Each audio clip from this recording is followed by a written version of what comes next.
Party and Fred Vitale. Oh, thank you, and thank you, Baxter. Thank you so much for those remarks.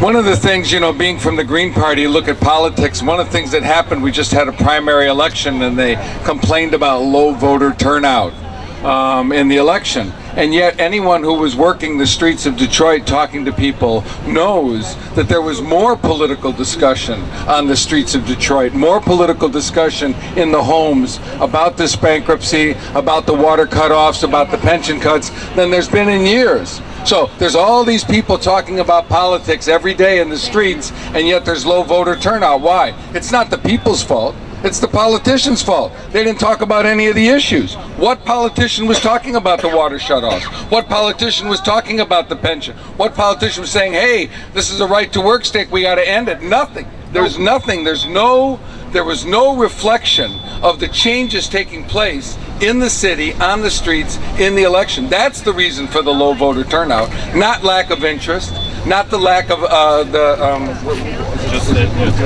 Sure.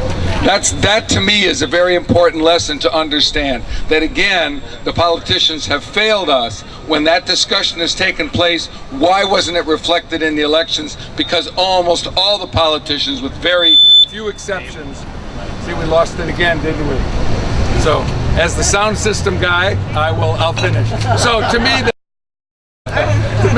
the main thing really is to understand that there is a powerful change taking place. It's a powerful change taking place at the lowest levels of the society as people begin to understand the nature of the attack that's taking place and the beginnings of a response. We've done, and with all the attacks that have taken place, we have made significant impacts on this, whether we talk about the bankruptcy trial and the original bank settlements, whether we talk about the moratorium we were able to force the city to have on the shutoffs. Again, none of these things are very big and none of them are perfect, but they show small victories, and it's from small victories that big victories come.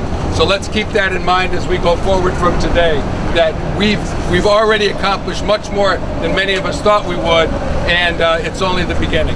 Thank you. I'm going to go back and work on this. I'm Helen Moore, radical, school activist, standing up for the children.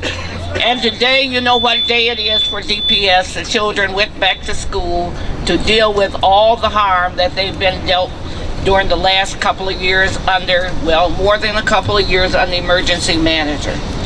I hope that when you leave here, those of you who live in the city and have a school near you will go into that school and find out what's really happening. We need those reports from you.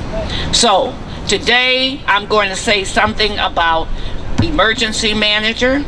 I'm going to say something about the EAA and the tricks they're doing to our children. And if you know anybody that's sending their children to the EAA, tell them to get their kids out as fast as they can, because not only are they destroying them for the rest of their life, but they're making money off of our children, and that's all it's about. Right. We need to really get into all the things that are happening in the city of Detroit. It's not about one thing, as Reverend Pinkerton says. It's about everything. Everything that's happening. Look at us standing here today. We're the same people that always come out and stand up for what's right. But we need to know that if we don't get into the souls of those people that are being affected by what's happening in our cities, the pensions being taken away, education being denied, all the other things with the water being denied to our people, then we have not really done the job that we can do. Thank God for those that have been standing strong for a long time, and I see you all the time out here. You really are dedicated to the cause, not only civil rights, but to our children, to our city, and to what's right. All of us are in the same vineyard. We are facing a monster, and that monster worships the devil because they are the devil. And the reason they're the devil is because they think they can run over us and do whatever they want to do. The reason I know that is when we filed the suit back in 2000 about the schools being taken over, the lawyers from the other side said, we said, why are you doing this? You're hurting our children. You're hurting some of your children. And you know what they said to us? I never will forget it. Because we can. You don't vote. You don't count. You don't even exist. When we come into Detroit, we don't even see you. You don't matter. All matters to us is the money, the corporation, and who's taking care of our needs, not what's happening to the children. So today we're going to make sure that they know, and I hope some of them are listening and this gets out, that we're never going to stop till we win. When we fight, we win. We're never going to stop till we win. When we fight, we win. When we fight, we win. When we fight, we win. Keep fighting.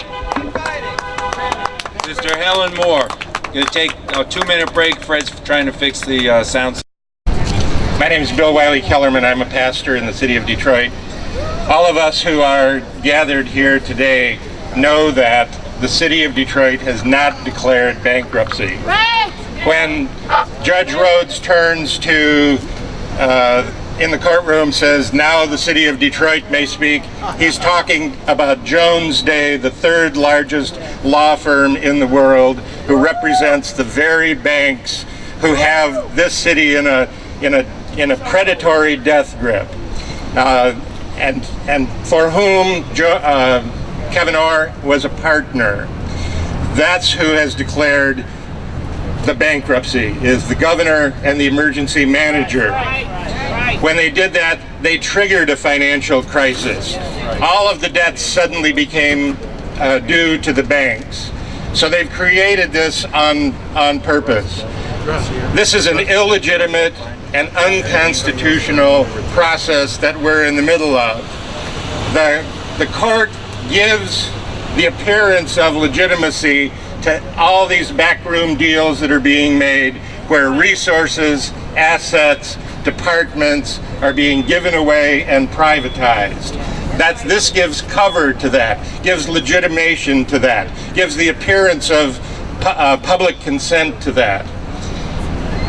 We've seen, as Helen Moore said, what happens under emergency management to public institutions like the public schools. They are dismantled, the resources are extracted, they're turned into money-making entities for-profit charter companies. We're looking at the same thing happening to this municipality in the city of Detroit.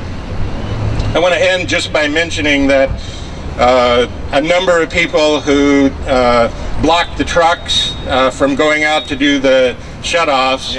It appeared that charges for those several actions were going to be dropped. They couldn't find the paperwork. But now, this last week, several of us have gotten arraignment tickets. So while this court process is going on, we're going to begin another court process where we will be in the position of being able to put the emergency manager on trial, put that process on trial, put Hamrick, the private contractor, on trial, and bring that into the open. We need to be challenging every day the false legitimacy of the process of this extraction. Thank you. From the school board in exile. Thank you. October 2nd. Everybody got that? 10-2 is overdue. 10-2. Meet us at the Fisher Building at 8 a.m. and we're going to carry that little son of a bitch out. The Detroit Public Schools emergency manager has been over us for 67 months. 67 months. It doesn't matter if it's Roy Roberts or Robert Bob or Jack Martin or whatever little tiny 2 first name man they put in there. It doesn't matter which one. It does not matter, and they're telling us that we're going to get another one. Let me tell you about this. The Detroit Public School Board is the only elected body that is fighting emergency managers. There's only 2 elected bodies in the city of Detroit. One of them is the school board and the other is the Detroit City Council. Well, let me explain about the Detroit City Council. Okay? They have now gotten 2 raises in the 1 year that they've been in office because it costs a lot to go like this. Okay? Right. So, in order for them to vote yes, because the elected body gets to vote on whether or not to remain in bondage. How do you like that?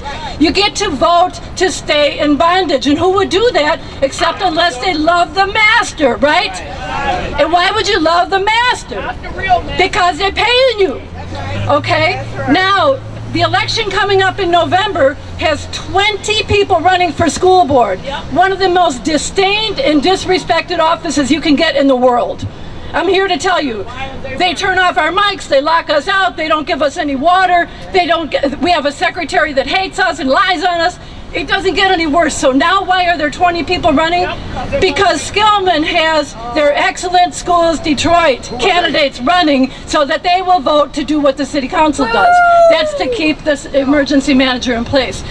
The school board is the only body who can tell you who is trustworthy in the upcoming elections. We do not get paid. In fact, we pay. We do not get paid and we get disdained. So why are there 20 very well-heeled, well-dressed, what's that group? The Declare Detroit are trying to take over our schools because they want to charter everything and they want their favorite people to be in our schools and teaching in our schools. So the school board is the fight to be at right now because we actually have a date certain. What's the date? 10-2, the Fisher Building. We're going to be there from 8 a.m. to 8 p.m. And that's because a lot of people work. If you're at work, no matter where you are, if you're at a charter school, you're at EAA school, everybody works for Empire. Come down and fight with us to get rid of the emergency manager. 10-2. I want to tell you why we picked that date. October the 1st, our attorney Herb Saunders, yay, Herb Saunders, actually is representing us in court, and he called me and said, okay, are you ready for this? He said he's going to tell the judge, you can rule however you want, but the people are going to remove him on 10-2. The attorney is telling the judge, we already know we're in kangaroo court. We already know what you're going to say. But he's telling the judge that we are going to be at the Fisher Building on 10-2 to remove the little emergency manager. Thank you. All right.